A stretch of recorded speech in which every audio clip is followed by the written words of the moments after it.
기대해 나에게 주신 하루를 때론 피곤하고 일어나기 싫고 널 깨우는 알람 소리에 짜증도 나겠지만 안녕하세요. 오늘도 푸른 말씀 김호영 전도사입니다. 주무시지 않고 나를 지키셨네. 오늘을 나에게 주셨네. 새 말씀 안에 주가 주신 사랑과 은혜와 늘 오늘 우리가 나눌 말씀은 잠언 28장 8절과 10절 말씀입니다. 중한 별리로 자기 재산을 늘리는 것은 가난한 사람을 불쌍히 여기는 자를 위해 그 재산을 저축하는 것이니라. 10절입니다. 정직한 자를 악한 길로 유인하는 자는 스스로 자기 함정에 빠져도 성실한 자는 복을 받느니라. 아멘. 좋은 아침입니다. 오늘 우리가 나눌 하나님의 말씀은 잠언 28장 전반부의 내용입니다. 오늘도 이 여러 가지 교훈들 중에 8절과 10절 말씀을 살펴보시면서 하나님께서 우리에게 말씀하시는 교훈을, 지혜를 얻어가는 저와 여러분 되기를 소원합니다. 이 세상을 살아가다 보면 정말 나쁜 사람들이 참 많다는 것을 느낍니다. 이 매일매일 뉴스만 봐도 어떻게 저렇게 끔찍한 일을 저지를까? 과연 사람이 맞을까 하는 사람들의 내용들이 뉴스에 많이 등장합니다. 또 반면에 착한 사람들도 정말 많이 있다는 걸 느낍니다.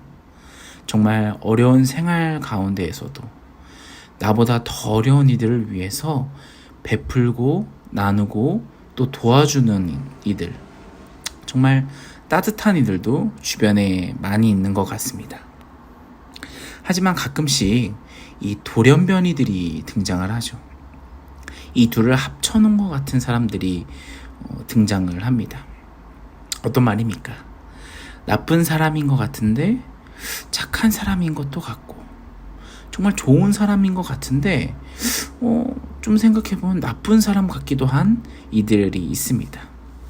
돌연변이죠. 대부분의 사람들이 이 착한 사람의 가면을 쓴 나쁜 사람들이지만 오늘 본문에도 이러한 가면을 쓴 이들이 등장하는데요. 이들을 한번 살펴봤으면 좋겠습니다.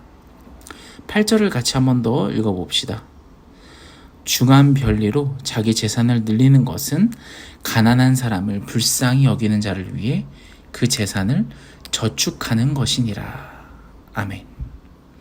이 8절 말씀 무슨 말씀입니까? 이 값비싼 이자를 받아서 자신의 재산을 늘리는 사람이 있다. 나쁜 사람이죠. 그 사람이 나쁜 사람인 줄 알았는데 알고 보니까 어떤 사람입니까? 알고 보니까 열심히 가난한 사람을 돕는 사람이었습니다. 이 값비싼 이자를 받아서 자신의 재산을 늘려서 어려운 이들을 돕는 이였던 거죠. 좋은 일을 하기 위해서 그 사람이 비싼 이자를 받아가면서 재산을 늘리고 있었던 것입니다. 제가 한 번 더 여쭤보겠습니다. 이 사람은 좋은 사람입니까? 나쁜 사람입니까? 나쁜 사람입니까? 돌연변이죠. 제가 이렇게 물어보는 이유는 무엇이겠습니까? 좋은 사람이라고 해석할 수도 있어서입니다. 뭔가 좋은 사람인 것 같은데 다시 생각해보면 나쁜 사람이죠. 본문 중에 이 중한 별리라는 단어가 등장합니다. 어떤 물질이나 금전을 빌려주고 엄청난 고리로 되돌려받는 것을 말합니다. 이 고리 대금업이죠. 이 모세 율법을 보시면 이런 고리 대금업의 행위를 금할 뿐만이 아니라 굉장히 비난을 합니다. 이 율법에서 이 고리 대금업을 금지한 이 행위는 일시적으로는 토지나 재물을 늘리게 합니다. 토지나 재물을 쭉쭉쭉 늘어나죠. 그러나 그렇게 모은 토지나 재물로 선행과 구제를 베푼다고 하는 것입니다. 꼭 이런 고리대금업뿐만 아니라 뭐 요즘으로 치자면 조금 과장을 한다면 도박을 해서 어려운 이들을 돕는다고 하는 거. 이 부동산을 악용해서 돈을 벌어서 어려운 이들을 돕는다. 뭐 가상화폐에 올인해가지고 부자가 돼서 어려운 이들을 돕는다. 마치 노력이나 노동 없이 돈을 버는 것에 대해서 잠언은 항상 부정적으로 이야기를 합니다. 그렇기 때문에 이 8절 말씀은 착실한 노동 없이 돈을 벌어봤자 하나님께서 그 돈을 다시 좋은 일에 사용할 수 있도록, 다시 좋은 일에 사용될 수 있도록 그를 치시겠다라고 해석하는 것이 좀 더 정확한, 좀 더 적합한 말씀 해석입니다. 일반적으로 죄 지은 사람들이, 악인들은 벌을 받고, 또 선한 사람, 착한 사람, 정직한 사람은 복을 받는다는 이런 권선징악의 수준을 넘어서 굉장히 적극적인 권선징악을 하나님께서 이야기하고 있는 것입니다. 8절 말씀도 한번 읽어볼까요? 8절이 아닙니다. 10절 말씀입니다. 10절 말씀도 한번 읽어볼까요?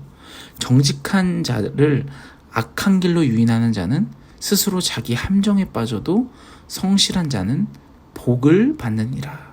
아멘. 이 정직한 자를 악한 길로 유인하는 자는 스스로 함정에 빠진다. 어떤 말입니까? 이 8절 말씀에 이어서 이 권선징악을 이야기하고 있는 것이죠. 여기까지는 일반적인 권선징악의 모습입니다. 하지만 여기서 끝나지 않으시고 하나님께서는 한마디를 덧붙이시는데 뭐라고 말씀하십니까? 악인 때문에 악한 길로 끌려가던 그 정직한 사람이 그 이후에도 계속해서 정직함을 유지한다면 그는 결국 복을 받을 것이다 라고 하나님께서는 말씀을 하십니다. 나쁜 짓을 한 너는 안 좋게 된다. 하지만 나쁜 짓에 휘말려버린, 유혹되어버린, 휩쓸려버린 그 정직한 사람이 그 이후에도 계속해서 정직하게 행한다면 그 사람은 결국 복을 받을 것이다 라고 추가해서 말씀을 하고 있습니다. 사랑하는 여러분, 이 말이 무슨 말입니까? 내가 지금 악한 길에 유인되어서 함정에 빠졌을 수도 있습니다. 하나님께서 나를 악한 길로 인도한 그 나쁜 사람을 권선징악으로 처벌해 주셨으면 좋겠는데 그 처벌이 잘 이루어지지 않고 악인들이 마치 승승장구하는 것 같아 보여도 결국에 이기실 하나님의 말씀을 믿으며 하나님의 그 공의하심을 믿으며 내가 정직하게 계속 살아간다면 결국 내가 복을 받는다라는 말씀입니다. 이런 하나님의 뜻을 믿으며 살아가는 저와 여러분 되기를 소원합니다. 악한 이가 의인을 유혹하는데 성공할 때에는 마치 악이 승리하는 것처럼 보입니다. 하지만 그 승리는 결국 자멸합니다. 유혹자는 받아 마땅한 징벌에 직면하며 고통할 것이고 유혹의 끝내 넘어가지 않은 의인은 그 유혹을 극복하는 과정에서 결국 더 큰 영적인 힘을 얻고 더 성숙해진다라는 것을 하나님께서 말씀하고 있는 것입니다. 하나님께서는 오늘 이 잠언 28장 8절과 10절 말씀을 통해서 이 권선징악을 굉장히 적극적이시게 얘기하고 있습니다. 지금 악한 일을 하는 사람들이 나중에는 결국 하나님께서 벌을 주시고 선한 사람들, 하나님의 뜻에 따라 사는 사람들에게 다 되돌려 주실 것이라는 것을 믿으면서 우리는 오늘 하루하루를 또 용기 내어서 살아가야 된다라는 그런 교훈을 주님께서 우리에게 말씀하고 계신 거죠. 권선징악을 넘어선 그 한마디를 믿고 따르는 저와 여러분이 되기를 소원합니다. 오늘 하루를 살아가면서도 마치 내가 손해보는 것 같고 내가 마치 피해보는 것 같고 뭔가 정직하게 살면 살수록 내가 뭔가 손해보는 것 같아 보여도 그 끝에는 결국 하나님께 축복을 받는, 복의 복을 받는 것을 믿으며 용기를 내며 살아가는 저와 여러분이 되기를 간절히 소원합니다. 그러한 용기를 달라고 오늘 말씀을 놓고 주여 한번 외치며 같이 기도하겠습니다.